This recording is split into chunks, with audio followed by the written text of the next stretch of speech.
मुळात मला सरकारचं हे काय धोरण आहे आणि कशासाठीचं आहे, कारण केंद्रीय शैक्षणिक धोरणामध्ये असली कुठची गोष्ट दिलेली नाही आणि त्याच्यामध्ये दिलं आहे की राज्य सरकारने या गोष्टींचा निर्णय घ्यावा तिकडची संस्कृती पाहून, तिकडच्या गोष्टी पाहून. मग हे राज्य सरकार ही गोष्ट का लादते आहे हे अजूनपर्यंत समजण्याच्या पलीकडे आहे. म्हणजे कुठच्या IAS अधिकाऱ्यांच्या लॉबीचा हा दबाव आहे का? आणि ही त्रिभाषा सूत्र हा फक्त सरकारचा विषय आहे, सरकार ते सरकारमधला विषय आहे. त्याचा शिक्षण धोरणाची काय संबंध येतो? काहीच संबंध नाही त्या गोष्टींची. उद्या उत्तर प्रदेशमध्ये, मध्य प्रदेशमध्ये, उद्या बिहारमध्ये तिसरी भाषा कोणती शिकवणार आहेत? मग ह्या बाकीच्या राज्यांमध्ये हे काय होतंय? त्यातली अजून एक सगळ्यात महत्त्वाची गोष्ट म्हणजे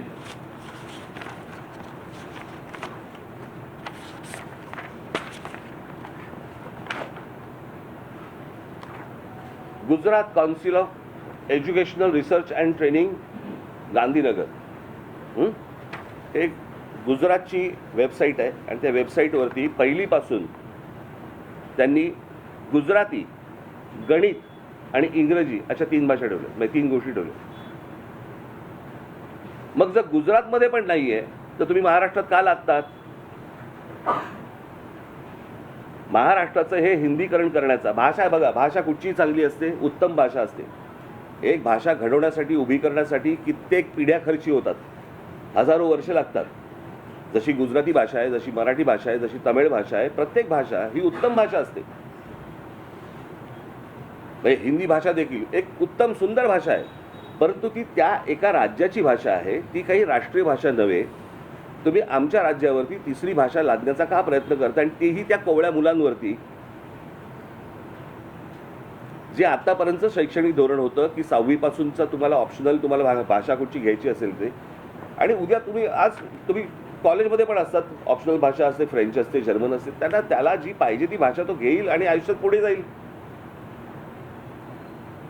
तुम्ही हे का लादतात आणि कशासाठी लादतात, ह्याच्या मागचं काय कारण आहे? मला असं वाटतं की तुम्ही पत्रकार म्हणून सरकारने ही गोष्ट विचारली पाहिजे.